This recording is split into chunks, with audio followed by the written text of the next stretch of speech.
Falei no começo do programa que a gente ia falar sobre planos de saúde e a presidente do Supremo Tribunal Federal, a ministra Carmen Lúcia, ela reprovou, não é? A gente tinha falado de algumas regras e algumas dessas regras não foram aprovadas e é isso que a gente vai falar agora. Roda aí.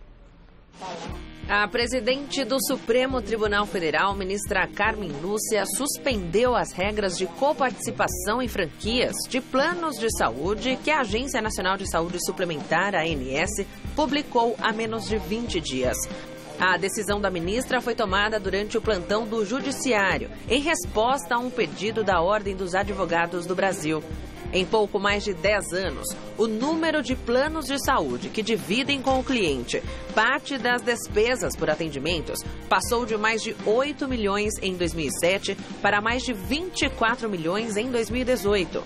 É o caso principalmente de planos com coparticipação, modelo em que o usuário paga valor fixo ou percentual por cada atendimento, e de alguns com franquia, quando o plano não é obrigado a custear serviços até ser atingido determinado valor. De acordo com a ANS, que regula o setor, a ampliação desses modelos tem ocorrido de tal forma que, em janeiro, o percentual de usuários de planos que cobram algum tipo de compensação pelo uso superou pela primeira vez o de clientes que pagam apenas a mensalidade. Atualmente, cerca de 1/3 dos planos de saúde oferecidos no Brasil possuem mecanismos de coparticipação. No Revista da Cidade, vamos entender como fica a situação dos planos depois da suspensão do STF. Sobre o assunto, a gente está recebendo a Aniske Fury, advogada e presidente do Instituto Orgulho de Ser Advogado e Defesa da Cidadania. Tudo bem? Deixa eu levantar aqui. Uma alegria te rever. Meu querido. Agora, mãe da Alice. Ai, feliz da vida. Muito bom, viu? Tudo bom? Acho que se eu mostrar mais felicidade, não cabe, né? Alegria, no peito, né? Não Que cabe. bom, é que muito bom. gostoso. Obrigada por estar aqui, Uma viu? alegria, viu? Sempre uma alegria. É sempre muito bom receber o doutor Aniske Fury, porque ele esclarece de uma forma coisas tão complicadas, principalmente se tratando de planos de saúde. Olha que confusão, gente. Haviam algumas regras que eles iriam trocar, né? A ANS iria fazer a troca, tanto da modalidade de coparticipação do plano de saúde e de franquia também. Mas aí, eis que surge a ministra Carmen Lúcia e aí tira uma dessas regras fora que não vai valer. Algumas vão valer, outras não vão. Como que ficou a situação? Então, vamos explicar isso. Primeiro, Marisa, uma alegria te rever, estar aqui, e cumprimentar todo mundo que nos assiste em casa. A coisa que eu queria primeiro dizer é que é importante a gente participar com cidadania. Sim. A ANS, que fez uma resolução e que criou as novas regras desse plano, que são essas regras em que você, consumidor, vai ter que pagar ou em coparticipação ou em franquia, que a gente vai explicar, a ANS faz consulta pública e a população não participa, não fala. E ela diz, olha, eu fiz a consulta, ninguém falou, só falam as partes interessadas. Então, cidadania, primeiro é importante que todo você acompanhe e participe com a gente aqui no programa. Entra lá no Instagram, @Revista da Cidade, uma foto sua, traz inclusive a sua opinião, porque essa opinião que você traz pra gente é importante. Aqui é o meio em que você realmente participa, diferente da TV da década de 80, que a gente ficava sentado, você pode participar. O que aconteceu? A ANS fez uma resolução criando regras, criando limitações ao consumidor. Por exemplo, você vai fazer consulta nesse plano novo que ela está criando, você tem limite de consulta, senão você vai ter que pagar. Tem uma série de regras, a legislação é extremamente complexa, para você ter uma noção, são 12 páginas, fora o anexo, que prevê um monte de exceções, se isso, se aquilo, e que imagina o consumidor, na hora que vai no hospital doente, precisando fazer um exame, ter que ficar passando por essa situação. Parar para ler toda essa burocracia. Não chega lá, não, só fez um exame, mas é um desse e não conta aquele. Então, o que a legislação estabeleceu? O que aconteceu? A Agência Nacional de Saúde fez uma regra, com 12 páginas, e determinou coisas que não estavam na lei. A OAB entrou com uma ação federal lá em Brasília, dizendo que aquilo extrapolava o próprio poder da lei. Quem faz lei no Brasil é o Congresso Nacional, só o Congresso Nacional, senadores e deputados. A ANS é uma agência que fiscaliza, mas ela não pode legislar. E o que ela fez? Ao criar obrigações novas para o consumidor, ao estabelecer limitações a direitos que a Constituição assegura, como o direito à saúde, ela disse que não teria em alguns limites, a ministra Carmen Lúcia tomou uma decisão que ela é provisória, porque nesse período, nesse mês, o STF está de férias.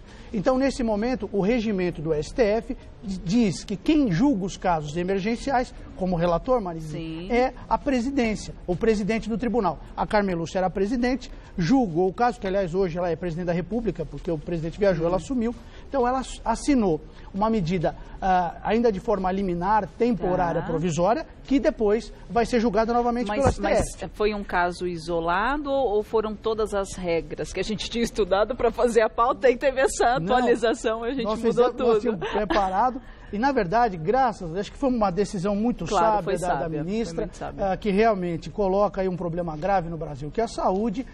Mas essa decisão, por isso que eu digo que é importante você, telespectador, participar, se manifestar nas redes sociais, porque essa decisão ainda é provisória. Então, ela vai ser julgada novamente, agora, ou pelo plenário do STF, pelo todo do STF, dizendo se vale ou não. O que acontece é o seguinte, essa resolução, a ministra Carmen Lúcia afastou, disse que não pode, porque ele foi além da lei. Então, aí ele declarou inconstitucional. Então, por enquanto, não está valendo. Agora, isso vai ser votado. Isso pode virar lei, ou isso vai ser julgado pelo STF. Vamos fazer o público entender. Como é esse plano de saúde, de coparticipação e de franquia? Porque muitas pessoas não têm conhecimento de como eles são, como eles funcionam. Então, a regra é a seguinte, né? O que ele estabeleceu? Agora, hoje você tinha o plano que você pagava uma mensalidade, você vai lá, dentro, já existe nos planos uma carência. Quando você contrata, você já não pode usar determinados exames durante um período. Isso era alguma coisa que existia pré-definidamente. O que agora cria é um modelo de franquia, e aliás até a produção preparou uma arte muito bonita, aliás parabéns à produção, explicando um pouquinho essa diferença das novas regras. Então diz o seguinte, agora o plano de saúde te vende um plano, mas ele estabeleceu um mecanismo que você paga junto com ele a conta. É isso, em resumo é isso. E como que você paga junto com ele essa conta? Tem duas formas. Uma delas é a franquia que você está vendo aí na tela. O que é a franquia? É mais ou menos assim, você vai ficando doente, vai na consulta, faz um exame, até atingir aquele valor da franquia, o plano de saúde não paga nada. Então vamos imaginar que a franquia seja 10 mil, até atingir 10 mil você custeia do seu bolso. Se a conta der 10.500, o plano paga 500. Olha que coisa bacana. E você ainda paga a mensalidade do plano. Não é que você não paga nada, você vai todo mês paga o plano normalmente. Você está pagando o plano. Normalmente. E aí se ficar dentro desse valor... Mas se você gastar até 10 mil... o plano não te devolve nada. Então, você paga a mensalidade mais os 10 mil. E o que estabelece essa franquia? A franquia diz assim, você tem 2 limites que a lei colocou e que pode variar de acordo com cada contrato. Mas o limite é o seguinte, até o valor de uma mensalidade por mês. Então, se você pagar no mês R$200, a sua franquia pode ser de R$200. Então, você vai ter que pagar por mês. Se no ano você pagar 6 mil e você tiver um tratamento de 6 mil, o plano não te paga nada. Você paga 6 mil do plano, mais 6 mil da consulta. Então, aí você não tem o sistema da franquia. Então, a franquia é assim, primeiro você gasta o seu crédito, você põe no seu bolso, e depois disso é que o plano te cobre. Essa é a franquia, é um sistema. Nós temos um outro sistema, que é o da coparticipação. Como funciona? A coparticipação é diferente da franquia, porque na franquia primeiro você gasta, primeiro você paga, e quando atinge a franquia, aí o plano entra. Na coparticipação, os dois entram juntos. Então, tá aí a telinha que a produção fez pra gente, caprichosamente, com estilo. Aí, o que a gente tem na coparticipação é que você paga e o plano paga. E aí pode chegar a 40%, dependendo da situação, você vai pagar junto com o plano. E uma coisa que a resolução estabelece, Marise, é que você não paga para o profissional. Não é que você chega no consultório, você chega no exame e fala, está aqui 50%. Eu pago tem que pagar para o plano. Então, quer dizer, o plano ganha. Então, é uma forma que ele acabou de aumentar e onera ao contribuinte, ao consumidor, o custo disso, quer dizer, ele faz um plano em tese mais barato, mas na hora que você precisa, você não funciona. Agora eu imagino isso. Nossa, que confusão. Numa escala como o Brasil. Ficou claro você explicando, mas é confuso na hora, é confuso. Na hora do vamos ver, né? Olhar a legislação, olha, estou com a lei aqui, ó, a resolução, ela tem um bloco de páginas. É enorme. Imagina, no tamanho continental que o Brasil tem, as pessoas num plano tendo que discutir isso. Você vai lá no exame, não, vou te dar um exemplo. Consulta. Se você for consulta por esse plano, você tem direito a 4 consultas grátis. 4 consultas não grátis, mas dentro do plano, né? Agora, como que você vai saber? É 4, é 5, mas se for de exame são 2, dependendo do exame é 1. E por que eles não explicam de uma forma clara? Parece que só visa o dinheiro sempre. Não, tem um ser humano do outro lado precisando do serviço. Eu acho que está faltando um pouco dessa sensibilidade, né? Claro, todo mundo precisa ganhar dinheiro, não estou sendo hipócrita aqui. Claro. Mas eu acho que ver os dois lados sempre é muito importante. Mas o que ficar com uma regra clara e for bom para todo mundo, é isso que a gente quer. Cidadania é isso. Agora você imagina, no tamanho do Brasil, a pessoa, numa situação de doença, tem que ficar discutindo o contrato. A gente já tem problema hoje com o plano de saúde. Eu pergunto aqui para você que nos assiste, quem consegue entender o seu plano de saúde. O que cobre, o que não cobre. Você descobre sozinho, aos poucos, e coisas além que nem estavam no contrato. E aí assinou e dizem que está e vira maior confusão. Agora, em relação à suspensão, né, dessas novas regras, que seriam novas regras, do jeito que estava, continua então? Não vai acontecer nenhuma essa norma, mudança? Por enquanto, não está valendo. Ela está suspensa, foi considerada inconstitucional e a presidente suspendeu. Sim. Agora vai a julgamento do plenário do STF, provavelmente. E bem provável que depois que vá em julgamento, eles vão reavaliar e fazer uma nova configuração para estabelecer uma nova regra e aí sim, depois disso, entrar em vigor. O que a gente tem de possíveis caminhos aqui? Primeiro deles, isso vai ser julgado, se continua valendo ou se não continua valendo. Por isso é importante que você se manifeste, se você é a favor ou se você é contra, para que a gente possa exercer a nossa cidadania. Se o STF julgar, ele tem duas possibilidades. Ou ele vai julgar que vale ou ele vai julgar que não vale. Tá. Se julgar que vale, podemos discutir isso, mas enfim, tem uma decisão judicial. Mas eles não vão em cima para fazer a mudança da regra, não. Isso fica... Não, eles não podem legislar. Fica a ANS que faz isso. Aí eles podem derrubar essa norma. Tá. E a ANS fazer uma outra norma. Uma nova resolução. E quando ela faz uma outra norma, o que a ANS está dizendo é que ela consultou as pessoas, que ela não foi ouvida e tal. Mas quem foi consultado? Ela faz uma consulta pública, põe na internet. Quem que acorda todo dia e entra no site da ANS para ver a consulta pública? As pessoas hoje, a gente vive num Brasil que infelizmente é assim. Você adquire um plano de saúde e nem ao menos sabe que modalidade que é. Isso é tão confuso. Até ia perguntar para você, para a gente esclarecer também para o público. Quantas modalidades a gente tem? Nós falamos de duas aqui. A lei de plano, cada plano pode estabelecer um plano. Uma dica que eu quero dar aqui, um cuidado que a gente percebe, às vezes quando contrata um plano, você quer proteger você e a sua família. Sim, no então mínimo. É um momento em que você está pondo ali a sua vida nas mãos de um corretor. E aí, infelizmente, como toda profissão, a gente tem maus profissionais. E tem gente que promete para você que o plano cobre, que garante e tal, e você assina o contrato.